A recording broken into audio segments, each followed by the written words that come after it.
My first memory of my father is when I was 26 years old in a high-end hotel elevator. My first memory of my mother, it's a little different. You see, my mother and father separated when I was 1, and my dad took off. Now, my mom didn't wait long to get married, and she remarried quickly. And she hooked up with a very dark individual. And this dark individual was incredibly abusive. Now, my first childhood memory, it's not of ice cream or a park or some cool experience, some family vacation. It was almost like a horrifying dream where I was watching this crime, except it wasn't a dream, it was my reality. And the crime I was watching was against my own family members.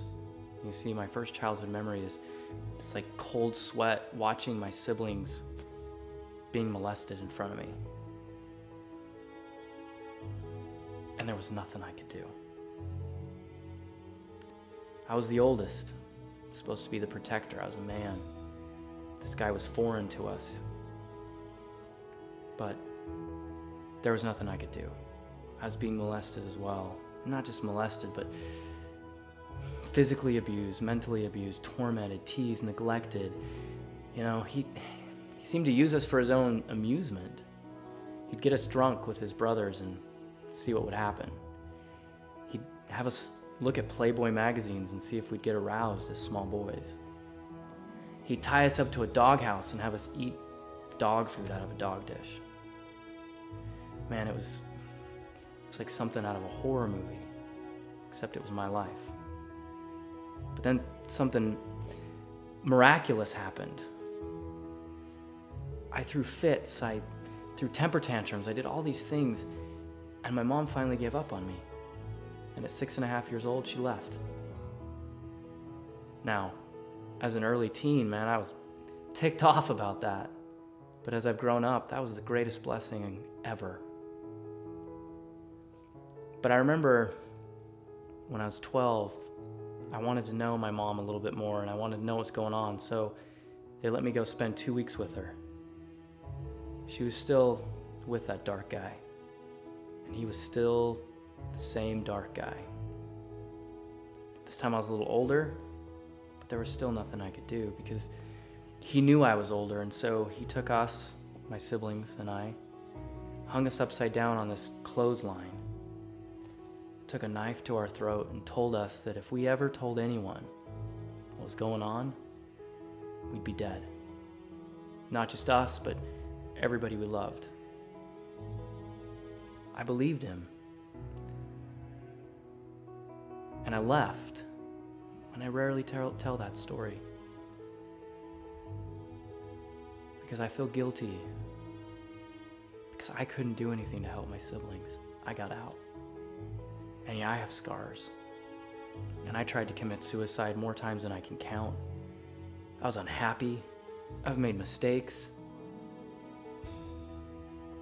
But nothing gets me as choked up as remembering that I was there and there was nothing I could do.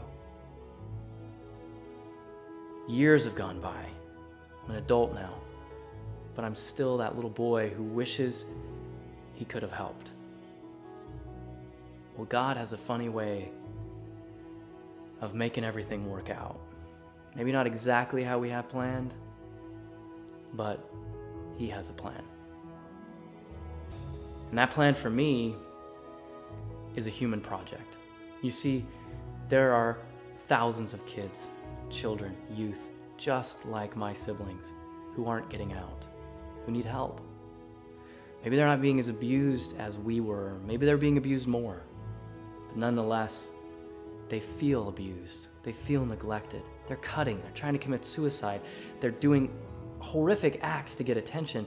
And we are just labeling them as, you know, hooligans or problems or entitled. And really, they just want to be loved.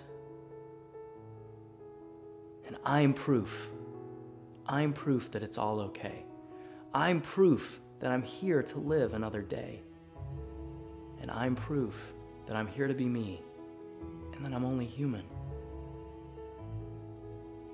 I started a human project for one mission, and And that mission is to empower youth, to build a community of empowered youth that can fight against this abuse and neglect in their own lives and have that power that my siblings never had.